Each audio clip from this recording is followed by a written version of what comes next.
No programa de hoje, o cara que já pulou do cavalo e voltou pro cavalo. Fernando Holliday, o negro de estimação da direita. Historiador, cientista político e atual estudante de medicina. Você sempre tem que ter algo de que você não abre mão, princípios que você não abre mão. O astuto Fernando Holliday. Holiday! Aí o Holiday aqui, ó. Ó, Madoninha. Ó. Hoje o Reginaldo dançando na leste. O Reginaldo tá engraçadão Fernando hoje. Feriado. Quem vai fazer? O Alba vai fazer pergunta? O Alba. O Alba quer saber. Obrigado, viu, Holiday? Presença do Holiday mais uma vez aqui no programa Pânico. O Holiday, teve aquele acontecimento de tirar o break primeiro ou não? Não, tá pode. bom. Não, é que eu fico atento. Tá. Televisão é assim mesmo, Holiday, tudo ao vivo. Mas aquele negócio de... eu não sei o que foi quem fez o projeto, como a quantas anda, quem escreveu, de tirar as luminárias japonesas lá da Rua da Liberdade, aqui em São Paulo, porque disseram que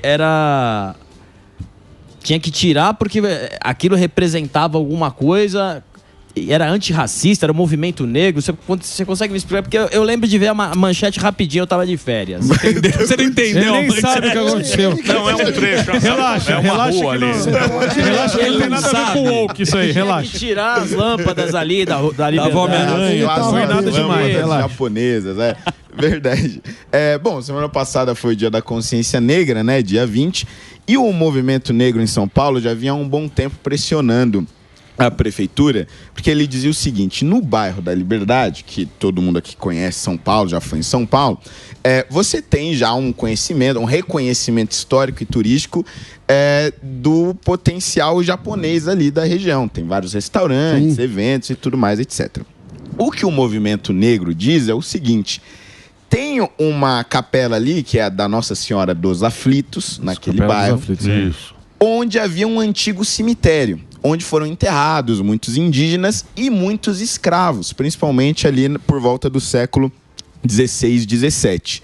E que a única referência de que houve ali também uma convivência entre indígenas e escravos é aquela igreja. E aí pressionaram, alguns inclusive começaram a arrancar aquelas lâmpadas do bairro na marra, até que a prefeitura, a subprefeitura ali da região, resolveu então retirar da rua, porque estava na frente dessa igreja aí, da Nossa Senhora dos Aflitos, e eles estavam dizendo que estava tampando a história dos negros e dos indígenas de São Paulo. Aí acontece o seguinte: quando você arranca aquelas luminárias que representam a cultura japonesa, você também está desrespeitando os japoneses. Porque já faz muitas décadas que aquelas luminárias estavam ali, já faz muito tempo que o bairro da Liberdade é reconhecido como um bairro histórico japonês. E evidentemente que quando você arranca um símbolo de uma outra cultura, taca no chão e depois joga no lixo, você está desrespeitando ela. Então, o paralelo que eu faço é: se ali houvesse um museu japonês e na frente dele tivesse várias bandanas africanas, várias referências aos povos africanos e aos povos indígenas, e estivesse na frente deste museu ou desse monumento japonês, e os japoneses obrigassem a retirada ou exigissem a retirada, o que a gente já está vendo hoje eram diversas pessoas acusando a prefeitura de racismo. Ia ser processo para todo lado, inquérito do Ministério Público. Então, infelizmente, o que a gente está vendo é um movimento negro ditatorial que não tolera a diversidade cultural do Brasil e que querem atacar toda cultura que é diferente da deles. Isso é intolerância. Isso é princípio de ditadura. E isso a gente não pode aceitar em São Paulo. Holiday, teve aqui na pauta, imagino que é um dos temas que você pode abordar, é sobre o Dia da Consciência Negra. Teve uma homenagem em Porto Alegre ao Zumbi dos Palmares, foi feita uma estátua, parece a um custo de R$200 mil. Eu queria falar um pouco sua opinião sobre o Zumbi do Palmares, porque eu já ouvi opiniões assim muito diversas de várias pessoas, e também a importância que você vê do Dia da Consciência Negra. Perfeito. Bom, primeiro, nesse caso de Porto Alegre, eu acho que um dos problemas centrais também é a questão da prioridade, né? A gente está saindo de um momento em que a cidade passou por um dos piores desastres naturais da sua história, e uma das prioridades da Câmara Municipal, mais especificamente aí uma vereadora do PSOL, foi de destinar dinheiro do orçamento público para fazer uma estátua de Zumbi dos Palmares. Eu acho que está muito mal colocado essas prioridades, pelo menos nesse caso mais específico. Agora, quanto a Zumbi dos Palmares, é importante dizer que ele foi escolhido como uma figura que representa aí a abolição da escravidão, resistência negra, etc., mas a gente sabe muito pouco sobre ele. O que se tem de relatos, inclusive dos holandeses ali da época em que ele viveu, é de que Zumbi teria reproduzido dentro do Quilombo dos Palmares um sistema escravocrata. Não era o mesmo sistema escravocrata dos portugueses, isso é, não tinha venda e compra de escravos, mas ele reproduzia o tipo de escravidão que ele próprio, né, tinha como referência africana, que era o seguinte: o sujeito saiu, ou o sujeito tentou enfrentar a autoridade dentro do quilombo, ele é um prisioneiro de guerra. Se ele é um prisioneiro de guerra, ele vira um escravo. E outra, as pessoas que fugiam dos ser humano quilombos... gosta muito de escravizar os outros. Né? Exatamente. Há muito tempo. É uma coisa do ser humano, da gente mesmo. Exato. A gente gosta muito de ter alguém fazendo coisas... E gosta de ter o poder. Claro, também, o poder sobre o outro. Claro. E aqueles que fugiam dos quilombos, e aí você tem vários relatos, cartas de padres ali que viviam naquela época, eles também eram recapturados, torturados, sofriam diversos tipos de açoites e alguns eram mortos, inclusive. Ou seja, se sabe pouco sobre Zumbi. O pouco que se sabe não é um ideal de liberdade, não é um ideal de alguém que queria igualdade para todos. Ele reproduziu o sistema escravocrata, e tem muitas outras pessoas negras ao longo da história do Brasil que lutaram pelo fim da escravidão, mas que não tinham esse viés revolucionário, autoritário ou sanguinário. Só que aí não serve para o ideal da esquerda e acabaram sendo esquecidos. A escravidão é uma página horrorosa da história, né? Sem dúvida. Não existe nada, e ainda mais com o negro, que ele associou a cor à escravidão, né? Porque você já teve outros relatos de escravidão, no Egito, tal. Perfeito. Sempre tem, quando tem uma guerra, tem escravidão. E aí também a igreja entrou. É uma história. Tem um livro muito bom do Laurindo se chama Escravidão. São três ou dois volumes. É muito bom esse livro. Legal. Todo mundo devia ler esse livro, que é muito legal. Eu vou fazer um break, Dedê? Vai. Olha, Fernando Holliday, a musiquinha, Reginaldo. Não, Reginaldo. Agora mais uma vez. Presença ilustre nesse programa de Fernando Holliday. Com o livro Senzala Ideológica. Daqui a pouquinho a gente volta aqui na programação da Jovem Pan. Vai lá, Reginaldinho. O que mais? Eu quero fazer uma questão do momento. Você também... Agora você pode falar que você tem lugar de fala. Para falar da rede social, da internet, de trending topics. A história da Jojo Todinho viralizou muito uma fala dela falando sobre que o negro não pode ser de direita. Isso, e o gay também. Exatamente. Foi isso que ela deu uma declaração. Acredita que foi pro Léo Dias, enfim, aí viralizou pra caramba, depois de tudo que ela falou. O que você acha dessa história da Jojo Todinho?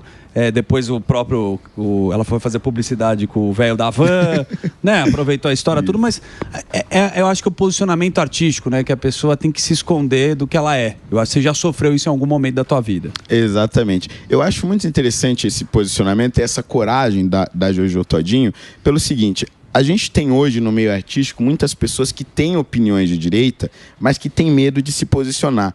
No caso dela, eu acho que era um pouco mais grave ainda, pelo seguinte: boa parte do público da Jojo Todinho, além de serem pessoas negras, do movimento negro, etc., vinculada à esquerda, ela tinha muita gente mesmo do meio LGBT. Pessoas gays, que eram fãs, adoravam a música, dançavam, Era a música dela, né? Também. Exatamente. A música dela também era direcionada para esse público. Então, era claro que se em algum momento ela se posicionasse à direita, ela ia sofrer muito consequência por conta desse público dela. E chegou um momento em que a Jojo Todinho olhou para tudo isso e falou: quer saber uma coisa? Dane-se. Sim. É exatamente isso que eu penso.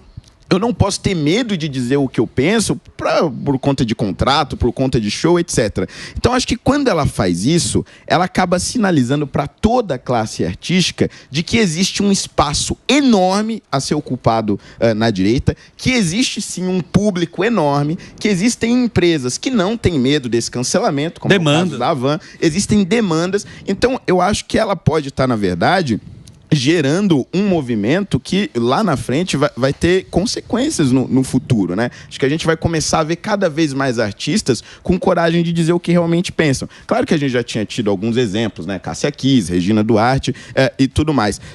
E no meio sertanejo vocês já tinham os cantores também. Mas é a primeira vez que nós vemos uma artista que pela mídia era associada à esquerda, e que quando se posiciona, vira tudo do avesso, vira tudo ao contrário. E mesmo assim sobrevive enquanto artista, mantém a sua fama e consegue manter os seus contratos. Então, além dela dar um exemplo de coragem, ela demonstra aquilo que a direita realmente pensa sobre os negros. Quer dizer, nós precisamos vencer pelos nossos próprios méritos. A Jojo Todinho chegou onde chegou, não foi por cota, não foi por auxílio de governo, não foi por nada, foi simplesmente pelo talento, pela coragem, pela disposição dela. E você, como é que te deu essa tua história? Olha, no meu caso começou na escola, né? Eu não tinha muito interesse por política nem nada do tipo. E aí teve um professor de história, sempre professor de história ou de geografia, né? Mas nesse caso era um professor de história, que me provocou ali em relação a cotas raciais, né? Ele falou para os alunos um dia, estava na antiga 8ª série, né, seria o 9º ano hoje, ele pegou e falou o seguinte: olha, gente, tá chegando o vestibular, Enem, vocês precisam se preparar e tudo mais, menos você e o Fernando ali. Aí, mas por quê, né? E aí eu questionei, mas por que você tá falando isso? Não, é porque vocês vão ter uma ajudinha, porque vocês são negros. Aquilo entra em mim como, sei lá, uma facada. Sabe, tipo, como assim porque eu sou negro? Eu não quero ter a ajuda, eu não tenho uma dificuldade intelectual por conta da cor da minha pele. Sou igualmente capaz a todos os outros. E estou falando isso num cenário de escola pública. Lógico. E aí, óbvio, aí ele começa a explicar, aquela explicação de sempre, dívida histórica, escravidão, racismo e tudo mais. Só que isso nunca entrou na minha cabeça. E aí, quando eu começo a estudar, eu percebo que aqueles que eram contra isso era a direita. Aqueles que acreditavam que pelo seu mérito, pelo seu esforço que você vai ser respeitado. E é pelo seu mérito, pelo seu esforço que você vai vencer o preconceito. E aí eu vim parar Mas aqui. Isso é sem dúvida, né? Sem dúvida. Não pra esse sem povo. Não, isso sem dúvida. Mas o despertar foi interno dele, porque foi interno. Ele veio, né? Porque foi uma provocação. Ele, né? O professor falar isso poderia te acomodar, inclusive. Falar, beleza, não vou nem estudar, porque...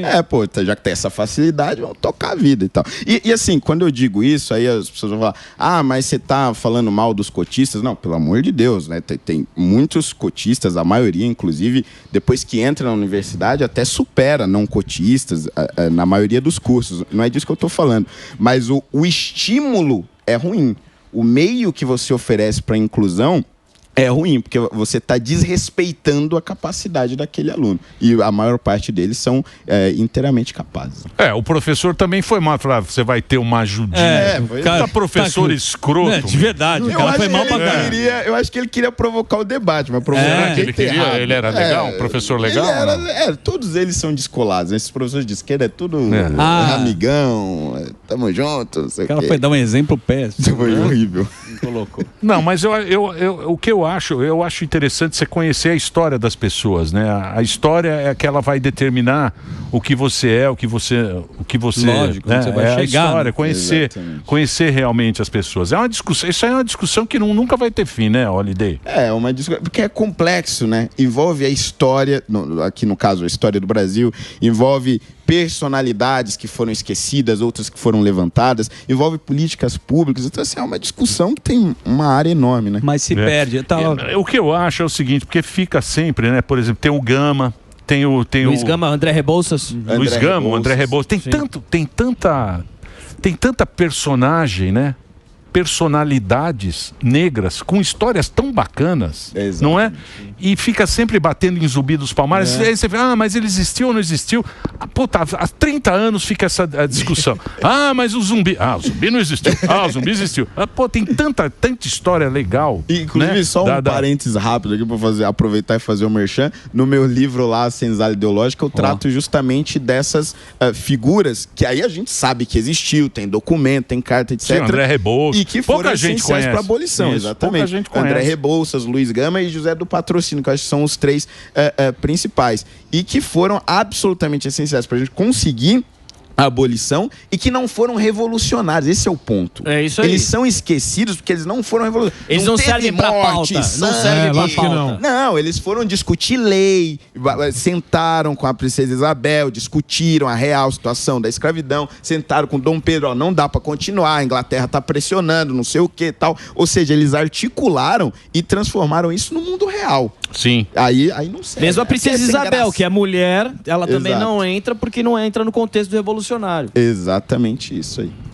Aí tem o... mas é que nem a República também. A República foi buscar em Tiradentes. A República pegou um cara de 100 anos atrás para também dar uma contextualizada. Uma enfeitada, né? Dar uma enfeitada no negócio. O Tiradentes é de 100 anos atrás. Sim. E ele é meio Jesus Cristo, né? Nas imagens. Figura, né? Comprido, iluminado. O Brasil é uma coisa bem complicada, né, da gente. É bem zoado. É que nem põe o Jornal Nacional aí. O Jornal Nacional é bom. Isso é o Brasil. O Holiday que fez o roteiro. Põe lá o Jornal Nacional aqui, só pro Holiday falar. Jornal Nacional. Olha lá, ó. Você viu isso aí ou não? Atuação digna. Ó a atuação. Não é? Isso é o Brasil, olha lá. 37 pessoas pelos crimes de organização criminosa, tentativa de golpe de Estado e de abolição violenta do Estado Democrático de Direito, beleza? Estado Democrático de Direito. Ele manda um beleza pra dar. E joga lá. O beleza pra dar uma soldada. Você achou, hein, Holiday? Eu acho que era melhor você pegar os atores da novela das 9 e bota pra fazer o Rio. Ia ficar um pouquinho melhor, né? Eu não vi que ninguém reclamou ainda. Vocês viram que não tinha nenhum preto, né? É verdade. Não tem a redação. A redação me parei tão bem, mas não tinha. Que coisa, hein? Olha aí. Exatamente. Redação. Ô, Holiday, mas voltando a esse papo de Zumbi dos Palmares, você não acha que a galera tenta se empossar dessa questão cultural e tudo mais exatamente pela falta de informação que tem? Tanto de um lado quanto do outro até. Eu acho que assim, infelizmente, o Brasil, ele gosta dessa coisa inventada, dessa história. Por exemplo, essa história do Zumbi dos Palmares, né? Até mais ou menos a década de 70, não existia isso. Tipo, todo mundo sabia, teve um zumbi e tal, mas ninguém sabe sobre ele, não tem muito documento, então deixa quieto. Aí um historiador chamado Décio de Freitas escreve um livro lá, História do Quilombo, alguma coisa assim, em 1973. E aí ele inventa um zumbi. E aí ele fala, olha, não tenho muitos documentos, mas dá pra inferir que foi mais ou menos assim. E aí todo mundo toma isso como verdade. Zumbi dos Palmares é edificado ao longo dos anos. Em 95 tem o primeiro dia em homenagem a ele, que ele morreu em 1695, foi 300 anos depois. E aí você cria esse mito fundador, porque é aquela coisa gloriosa, né? Então o brasileiro, me parece que ao longo das décadas se acostumou a criar personagens gloriosos falsos. Né? Mas porque a gente não tem heróis. Que é a própria história de teatro. O Brasil... A gente tem heróis. Quem? Fala. Eles são esquecidos. Quem? Não tem herói. Não herói de guerra. Herói de guerra não tem. Você tá falando herói não tem herói de símbolo. Tem o Super 15.